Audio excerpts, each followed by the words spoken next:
Number the galaxy laughed, until the sluggish human ship fired once. The stars shimmered in the viewport of the Galactic Trade Assembly Station. Hundreds of ships moved through space like fish in an ocean. Some were massive cargo vessels carrying goods between worlds. Others were sleek diplomatic cruisers that could cross a solar system in hours. The station itself was a marvel of alien engineering, a massive ring of metal and light orbiting two stars that danced around each other. Inside the control center, various alien species worked together. The Korathi, with their 6 insect-like legs and clicking mandibles, monitored trade routes. The Veldrin floated in water-filled chambers, their tentacles gracefully operating holographic controls. Dozens of other species filled the space with colors, sounds, and smells that no single world could produce. Then the alarms went off. Not danger alarms, but the gentle chime that announced a new ship entering the sector. Unknown vessel detected at sector boundary, announced a Korathi technician. Energy signature is minimal. Very minimal. The station's sensors painted a picture of the newcomer. It was relatively small, maybe 300 meters long. Its hull was smooth and gray. Nothing about it seemed threatening or impressive. What caught everyone's attention was its speed, or rather, the lack of it. "How long until it reaches the station?" asked Velix, the Korathi trademaster on duty. The technician checked the readings twice. At current velocity, 3 days. Silence filled the control center. Then someone laughed. Then another. Soon the entire room buzzed with amusement. 3 days? Velix clicked his mandibles in mirth. Most ships make that journey in 6 hours. What are they using? Chemical rockets? The unknown ship continued its slow approach. The station's automated systems sent the standard greeting. A message translated into 5,000 languages, asking the newcomer to identify itself. The response came an hour later. The delay itself was amusing to the station crew. Krond, this is the Earth vessel times Quiet Hammer *, Captain Taekang commanding. We request permission to dock and meet with the Galactic Assembly. We come in peace. Earth. Velix pulled up the database. Oh yes. That little world on the edge of the Orion Arm. They only developed faster than light travel 20 years ago. Surprised, they made it this far. The Veldrin observer, Ulfus, pulsed with curious colors. They have traveled far from their home. Perhaps we should welcome them properly. Of course, Velix agreed. Assign them a berth at the juvenile species dock. Send them the basic information package about the assembly. And someone tell me more about these humans. Over the next 3 days, as the Times Quiet Hammer Times crawled toward the station, information about humanity trickled in. Earth was a Class M world with excessive water coverage. Humans were bipedal, carbon-based, and apparently very fragile. By galactic standards, they had destroyed themselves dozens of times throughout their history through wars, only to rebuild again. They had split the atom before leaving their own moon. They had created thinking machines before developing proper space travel. Typical primitive species arc, Velix noted. Violent, curious, and lucky to still exist. What really caught attention was their ship. The Times, Quiet Hammer Times, was using what appeared to be basic impulse engines, the kind most species abandoned centuries ago. Its power output was strange, though. Sensors showed it had significant power generation capability, but most of that power seemed dormant or directed to systems the station couldn't identify. Probably life support, guessed a technician. Humans need very specific atmospheric conditions, narrow temperature range, precise oxygen mixture.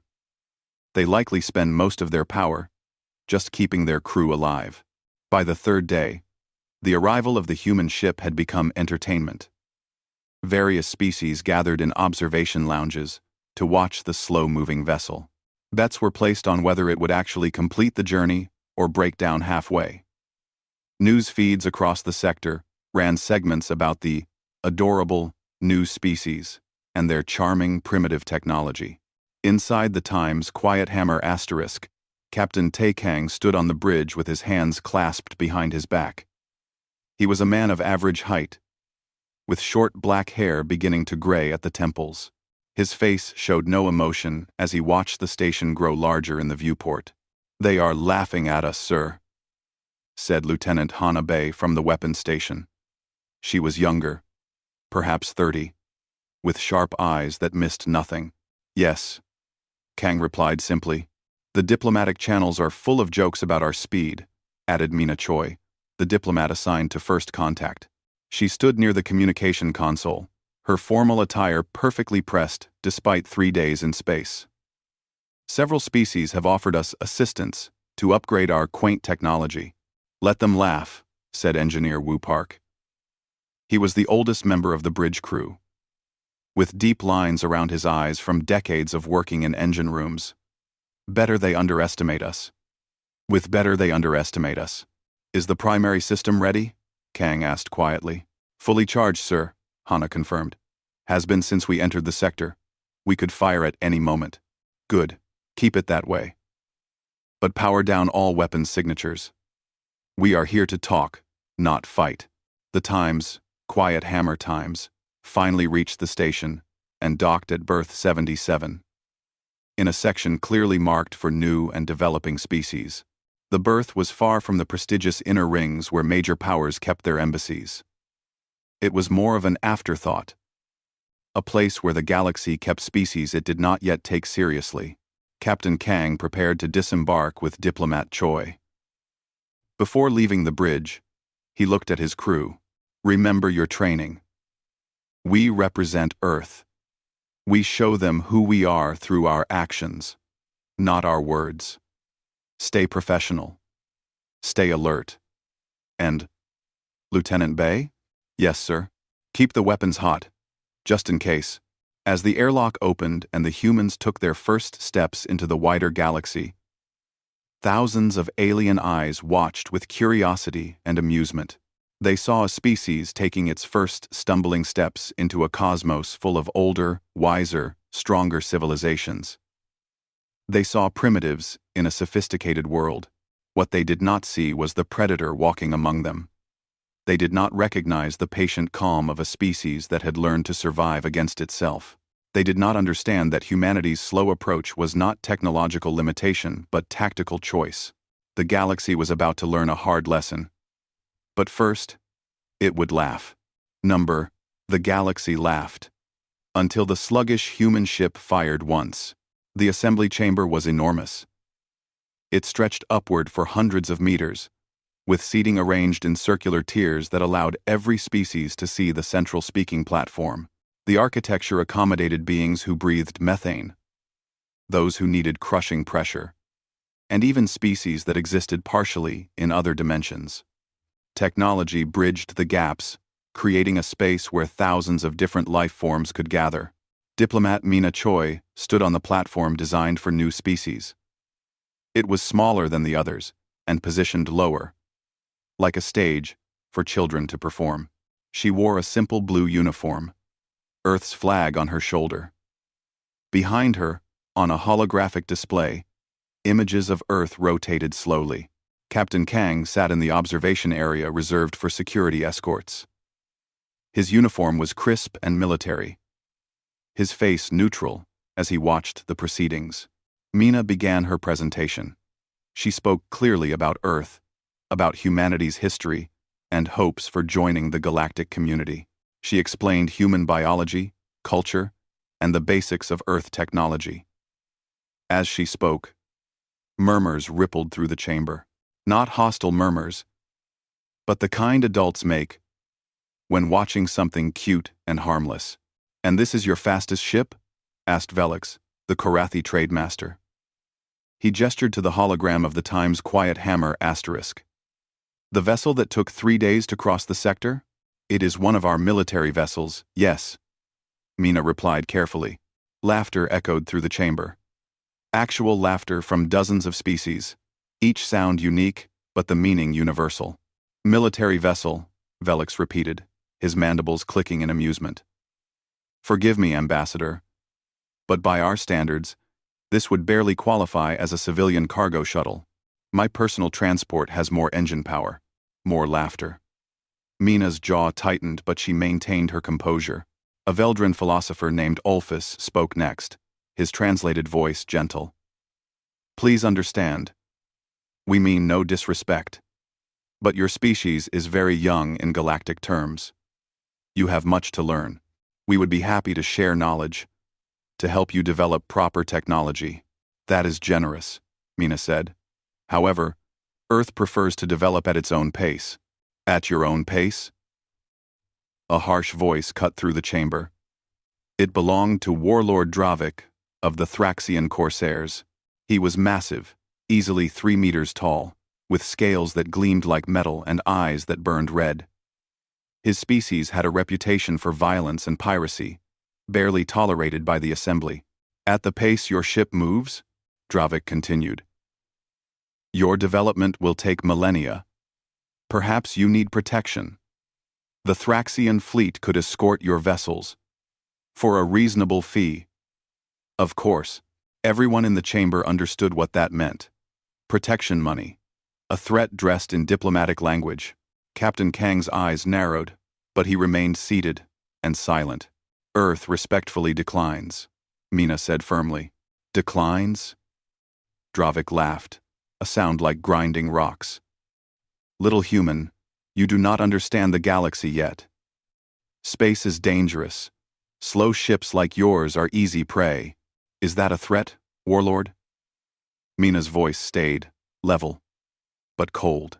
It is reality, Dravik replied. Ask anyone here. Shall I demonstrate? When your primitive vessel leaves this station, my fleet will escort you to the sector boundary. Consider it a free sample of Thraxian protection services. The assembly chamber filled with uncomfortable murmurs. Dravik had just publicly announced his intention to harass the human ship. Possibly worse. But the Thraxian Corsairs operated in legal gray areas. As long as attacks happened outside assembly jurisdiction, there was little the council could do. The Thraxian offer is noted, said the assembly speaker, an ancient being whose species none could name. Are there other questions for the human delegation? Velix raised a limb. Ambassador Choi. The Korathi Trade Consortium would like to propose an arrangement. Earth has resources we find interesting. Rare metals, biological diversity, cultural artifacts. We would be willing to trade advanced technology for access to these resources. He transmitted a contract to Mina's datapad. She read it quickly, her expression darkening. The terms were insulting. Earth would essentially become a Korathi resource colony, given just enough technology to extract materials efficiently, but never enough to be independent. This is not trade, Mina said quietly. This is exploitation. It is the standard agreement for developing worlds. Velix replied smoothly. Many species have benefited from such arrangements. In merely 5 to 6 centuries, Earth could graduate to a full trading partner. 6 centuries, Mina repeated. As a colony, as a protectorate, Velix corrected. Really, Ambassador, you should be grateful. Without such agreements, new species often struggle. Sometimes, they fail entirely. Captain Kang finally stood. He walked down to join Mina on the platform. His movements were precise and controlled. When he spoke, his voice carried clearly through the chamber. Thank you for your offers, he said. But Earth did not travel to the stars to become anyone's property or anyone's joke. We came to observe and learn. We came in peace. But make no mistake about what we are. And what is that? Dravik leaned forward, amused. Survivors. Kang replied. Humanity has faced extinction dozens of times. We have fought wars that killed billions of our own people. We have survived ice ages, plagues, and our own worst impulses. We learned to split atoms before we learned wisdom. We built weapons that could sterilize our entire world before we built our first spacecraft. The chamber grew quieter. Some species shifted uncomfortably. We come in peace, Kang continued. But we are not helpless. And we are certainly not prey.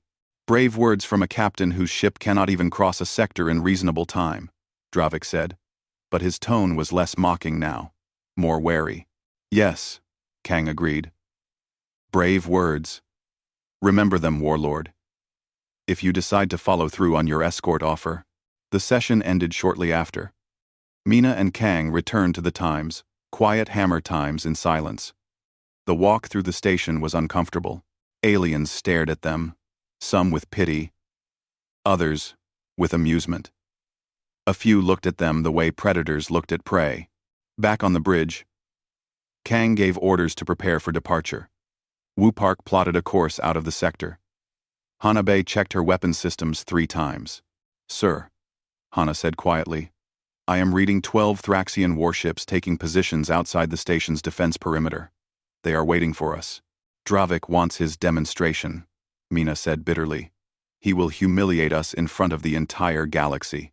Or try to, Kang replied. He sat in his command chair and steepled his fingers. Lieutenant Bay, what is the status of our primary weapon? Fully charged and ready, sir. Has been for 6 days now. Good. Mina, please open a channel to Earth Command. Tell them we may need to revise first contact protocols. Revise how, sir? We plan to keep our capabilities hidden for at least a year, Kang said. Let the galaxy think us weak while we learned about them. But Dravik has forced our hand. If we allow ourselves to be bullied now, every pirate and empire in the galaxy will see Earth as easy prey. So we show them what we can do? Wu asked. Kang nodded slowly. We give them exactly 1 demonstration. 1 shot. And then, we see if they are smart enough to understand the lesson. The Times' quiet hammer times undocked from the station and began its slow journey toward the sector boundary. Behind them, 12 Thraxian warships adjusted their positions like wolves preparing to strike. Across the galaxy, millions watched the drama unfold on their view screens. The consensus was clear. The primitive humans were about to learn a hard lesson about galactic reality. Some viewers felt pity, others felt anticipation for the coming violence. None of them were prepared for what happened next. Number the Galaxy laughed, until the sluggish human ship fired once. The Times' quiet hammer times moved through empty space like a sea turtle swimming through an ocean. Steady, slow, and apparently unconcerned about the predators circling it. The Thraxian warships maintained their positions around the human vessel, close enough to threaten but far enough to pretend they were merely escorting. Inside the Thraxian flagship, Warlord Dravik watched the human ship with growing satisfaction. His bridge crew worked at their stations, preparing weapons and jamming systems. This would be easy prey, and the galaxy would watch him claim it. Slow little thing, is it not? Said his second-in-command, a scarred veteran named Cross. Pathetic, Dravik agreed. I almost feel guilty taking it. Almost. On the Times' quiet hammer asterisk, Captain Kang stood at the center of the bridge. His crew worked quietly at their stations. Hanabe's fingers hovered over her weapons console. Wu Park monitored the main power systems. Mina Choi stood near the communication station, her face tight with tension. Thraxian flagship is hailing us, reported the communications officer. Put it on screen, Kang ordered. Dravik's face appeared, filling the viewport. His red eyes gleamed with predatory joy. Human vessel, Dravik announced, his voice broadcast across open channels where anyone could hear. You have entered dangerous space. Your primitive ship is unable to defend itself. I, Warlord Dravik, will now claim this vessel and its crew as prizes of the Thraxian corsairs. Surrender immediately, and you will not be harmed. Resist, and we will take you by force. The galaxy watched. Millions of beings across thousands of worlds tuned in to see what the primitive humans would do. Most expected immediate surrender. Some hoped for at least a brave but futile fight. Captain Kang let the silence stretch for exactly 60 seconds. Then, he spoke, his voice calm and measured. Thraxian fleet. This is Captain Tae Kang of the Earth Vessel Times. Quiet hammer, asterisk. You have made a serious mistake. Power down your weapons immediately and withdraw. You have 60 seconds to comply. This is your only warning. For a moment, the galaxy held its breath. Then, the laughter began. It started on the Thraxian ships and spread through the open channels. Species across the stars found it hilarious. The primitive humans, in their slow ship, were giving warnings to a fleet of warships. Dravik's laughter boomed through the speakers. You dare threaten me? You dare threaten the Thraxian corsairs? Little human, I will enjoy breaking you personally. All ships, prepare to fire. Disable their engines and jam their communications. We take them alive. On the Times Quiet Hammer asterisk, Kang checked the chronometer. 50 seconds remaining. Lieutenant Bay. Target solution? Locked and confirmed, sir, Hana replied. Her voice was steady. Primary weapon ready. Firing sequence armed. 40 seconds. Kang counted. Mina, are we recording this? Yes, sir, Mina confirmed. Broadcasting on all open channels. The galaxy will see what happens. Good. Woo. Reactor status? Running at maximum safe capacity, the engineer reported. Primary weapon draws ready. We can fire at any moment. 30 seconds, Kang announced on the open channel.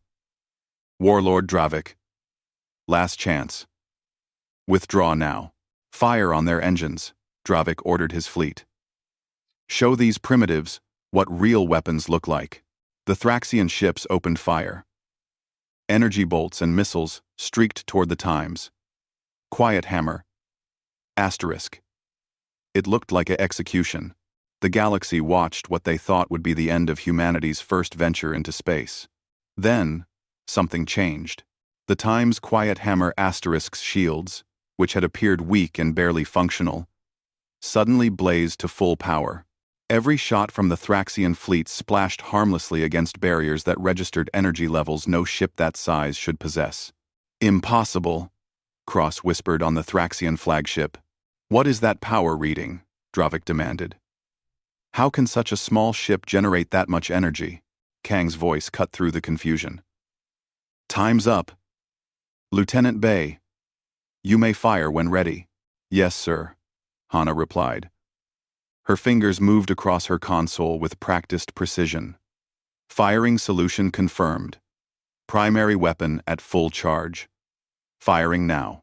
The Times, Quiet Hammer Times, changed. Its entire structure seemed to shift as massive amounts of power diverted from all other systems into a single weapon. The front of the ship split open, revealing a barrel that ran nearly the entire length of the vessel. Everything about the ship's design suddenly made sense. It was not a ship with a weapon. It was a weapon that happened to be able to fly. A beam of pure energy erupted from the Times Quiet Hammer asterisk. It was not like normal ship weapons that shot bolts or beams that dissipated over distance. This was a relativistic particle accelerator, pushing matter to near light speed and directing it with magnetic fields so powerful they could tear apart atoms. The beam crossed the distance to Dravik's flagship in less than a heartbeat. The ship's shields meant nothing. They were designed to stop normal weapons. Not a stream of particles moving at 99% of light speed. The beam punched through the shield, through the hull, through the entire ship from bow to stern. But it did not stop there. Behind Dravik's flagship, 6 more Thraxian ships had been positioned in a nearly perfect line. The beam passed through the second ship, then the third, then the fourth, fifth, sixth, and seventh. 7 warships, each powerful enough to conquer a minor world, were cut in half by a single shot. For a moment, nothing seemed to happen. Then the ship's fusion reactors, their containment fields breached, began to explode. The galaxy watched in stunned silence as 7 brilliant explosions lit up the darkness of space. Dravik's last transmission was a scream of rage and terror, cut short when his ship's reactor went critical. The 5 remaining Thraxian warships panicked. Captains who had been confident and cruel moments before now scrambled to escape. 3 managed to activate their FTL drives, ripping holes in space as they fled. 2 were too damaged from being near the explosions. They drifted, their crews abandoning ship in escape pods. The Times, quiet Hammer Times, sat silent in space, its weapon still glowing with residual heat. Around it floated debris that had once been some of the most feared warships in the sector. Captain Kang's voice, still calm and measured, broadcast across all channels. This was a defensive action against piracy. The Thraxian corsairs were warned and chose violence. Let it be known to all species in the galaxy that humanity came in peace. But we are not defenseless. We will not be bullied. We will not be prey. He paused, letting his words sink in. The Times, quiet Hammer Times, is a corvette, our smallest class of warship. We have 37 vessels of this class in our fleet. We also have destroyers, cruisers, and battleships. Each one is designed around a single principle: end threats permanently. Another pause. Millions of beings across the stars listened in absolute silence. Humanity hopes for peace and friendship with all species. But understand this: we built our fleet, assuming we would face enemies far stronger than ourselves. We chose devastating firepower over speed, overwhelming force over elegance. We are slow because our ships are mobile weapons platforms that take days to charge their main systems. We came to learn about the galaxy. We came to make friends. But if you mistake our patience for weakness, if you mistake our slowness for inability, you will learn the same lesson the Thraxian corsairs learned today. Kang closed the channel. He turned to his crew. Well done, everyone. Mina, please transmit our full report to Earth Command. Include all sensor readings and video. Hana, power down the main weapon and recharge. Return all systems to standard operation. We are returning to the station, sir, Hana said quietly. The entire galaxy just watched us destroy 7 ships with one shot. Yes. They will be afraid of us now. Good, Kang said. Fear breeds respect. Now let us see if they are wise enough to turn that fear into friendship rather than hostility. The Times, quiet Hammer Times, slowly turned and began its journey back to the assembly station. This time, no one laughed at its speed. This time, every ship in the sector gave it a very, very wide berth. The galaxy laughed until the sluggish human ship fired once. The assembly station erupted into chaos. What had been casual entertainment moments before became the most important military event in recent galactic history. Command centers across the station scrambled to analyze what they had witnessed. Scientists checked their sensors repeatedly. Certain, there must be an error. Military strategists began emergency sessions to reassess everything they thought they knew about warfare. Velix stood in the Korathi analysis chamber, his mandibles clicking rapidly in agitation. Around him, holographic displays showed the destruction of the Thraxian ships from multiple angles. Each playback made the reality clearer and more terrifying. Replay it again, he ordered. The footage showed the moment of firing. Energy readings spiked beyond anything recorded from a ship that size.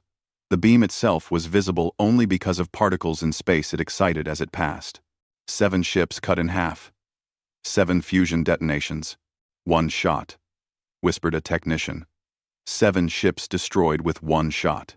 Calculate the energy output, Velix commanded. Numbers appeared on the display. The technician's voice trembled as he read them. Trademaster. The energy required for that weapon exceeds the total power generation of some orbital defense stations. A ship that size should not be able to generate such power, much less direct it with such precision. And yet they did, Velix said quietly. Recheck the human ship specifications. Everything we know about their technology. The data came up. The Times, quiet Hammer Times, was indeed small by galactic standards. But now, looking at the specifications with new understanding, the design made horrifying sense. The massive power generation systems they had assumed were for life support. The slow speed they had mocked. The strange energy signatures their sensors could not identify. It is a mobile weapons platform, Velix realized. The entire ship is built around that single weapon. Everything else is secondary. But why build ships this way? Asked a junior analyst. It takes days to cross a sector. They sacrifice mobility, versatility, everything we consider essential in ship design. Because they assumed they would face superior enemies, Velix said, his voice hollow.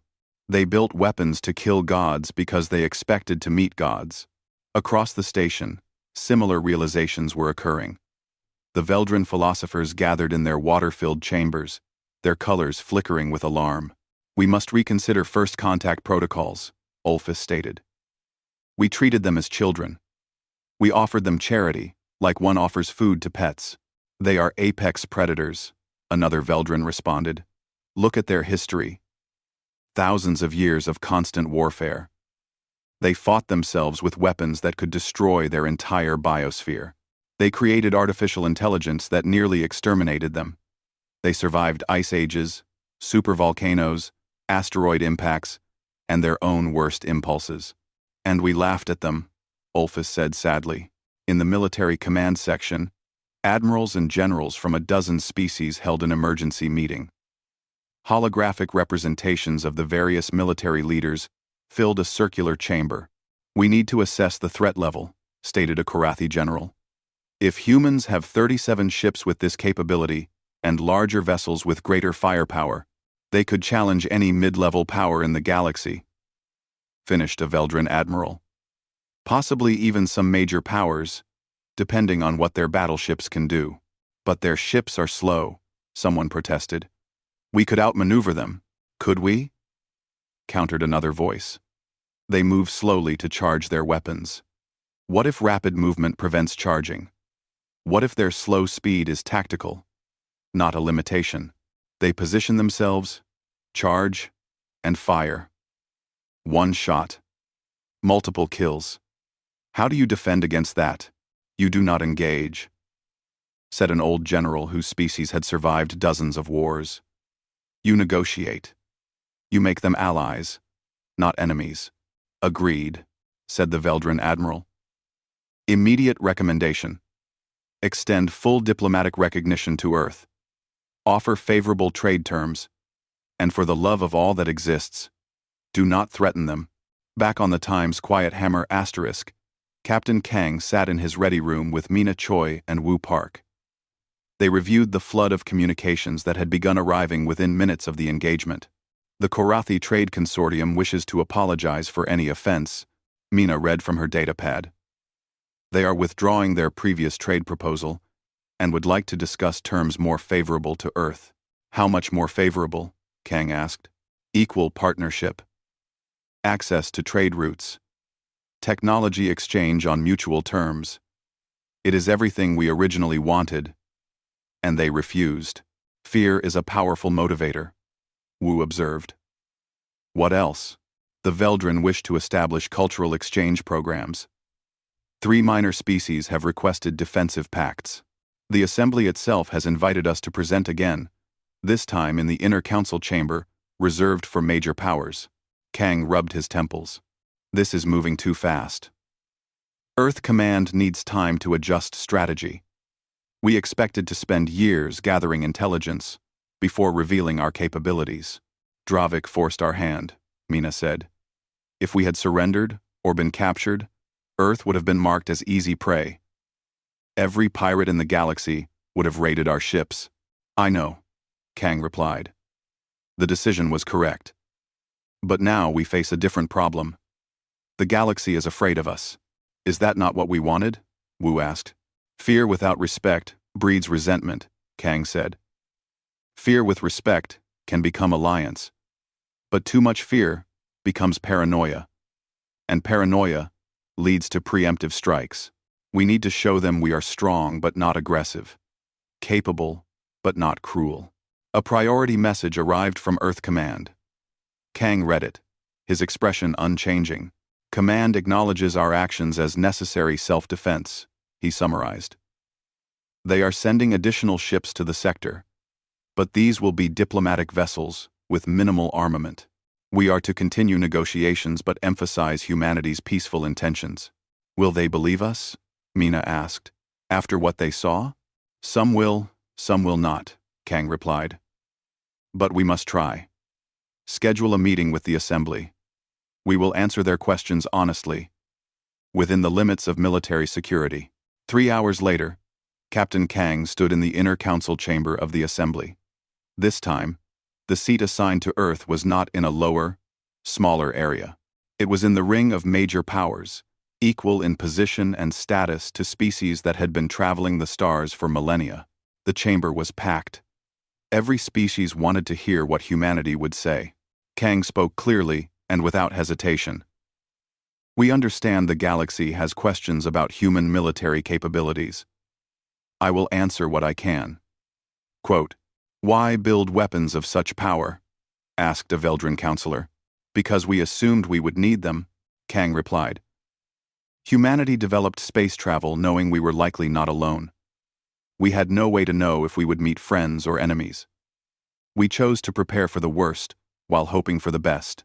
"Your ship sacrifices speed for firepower," noted a Korathi strategist. "This is unusual. We believed faster, more advanced species would exist," Kang explained. "We could not compete with superior speed or maneuverability. So we focused on overwhelming firepower. One shot that could not miss and could not be stopped." "How many of these weapons does Earth possess?" asked a military representative, bluntly. "I cannot give exact numbers for security reasons," Kang said. "But understand this. Earth's military doctrine assumes we will face enemies more advanced than ourselves. We plan accordingly." Quote, "Are humans planning to conquer the galaxy?" someone asked, fear evident in the translation. "No," Kang said firmly. "Absolutely not. Humanity wants peace, trade, and cultural exchange. We want to learn from older species and share what we have discovered. But we will not be victims. We will not be prey. We will defend ourselves and our interests." The Thraxian Corsairs were a known threat, Ulfus stated. Would humans respond the same way to a legitimate military power? Kang considered his answer carefully. If a legitimate power attacks us without cause, yes, we will defend ourselves with all necessary force. But humanity prefers diplomacy to war, trade to conflict. We came to the stars hoping to find friends, not enemies. And if you find enemies? Pressed the questioner. Then we will show them the same restraint we showed today, Kang replied. One warning. One chance to withdraw. If they choose violence, we will end the threat permanently and completely. But the choice is theirs. The questioning continued for hours, but the tone shifted. Fear remained, but it was being tempered by understanding.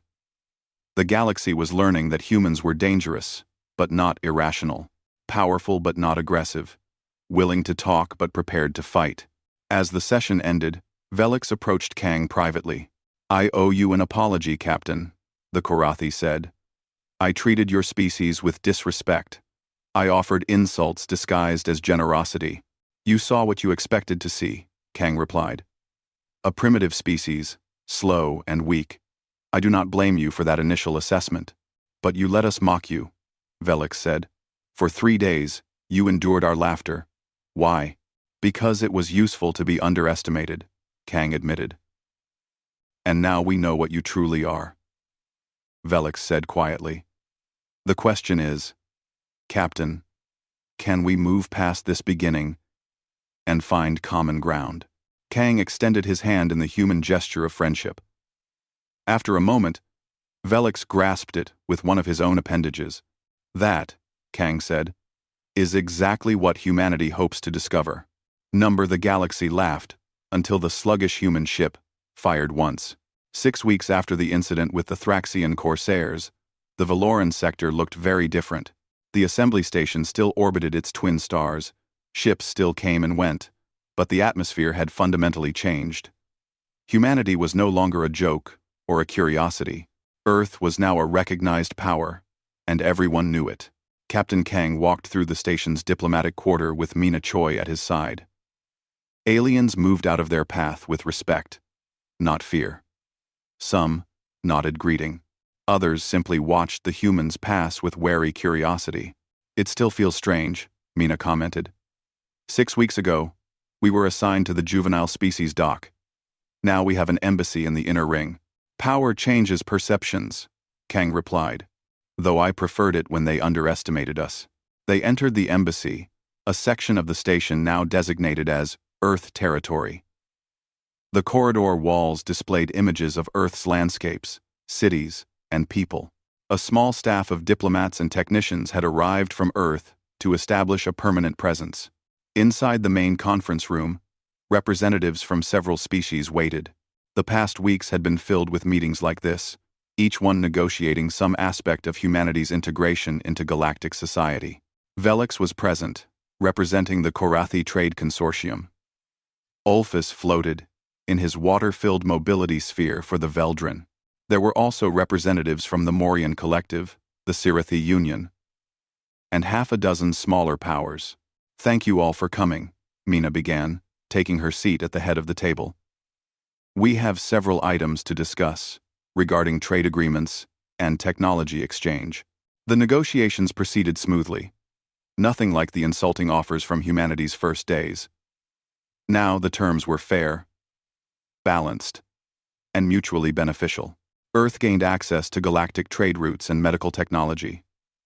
In exchange, humanity offered cultural goods, biological research, and carefully selected innovations from Earth science. "There is one more matter," Velix said near the end of the meeting. "The Thraxian homeworld has sent a formal communication. They wish to open peace negotiations with Earth." Kang leaned forward slightly. "The same Thraxians who tried to capture our ship? Their high command was not pleased with Warlord Dravik's actions," Velix explained. "They view his attack as unauthorized piracy, not official military action. They have executed his surviving officers and are offering substantial reparations." "How substantial?" Mina asked.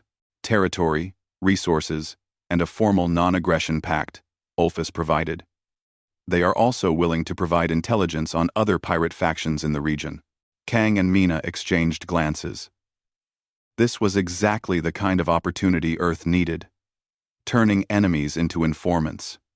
Building networks of cooperation rather than walls of hostility. "We will recommend Earth Command. Accept the offer," Kang decided.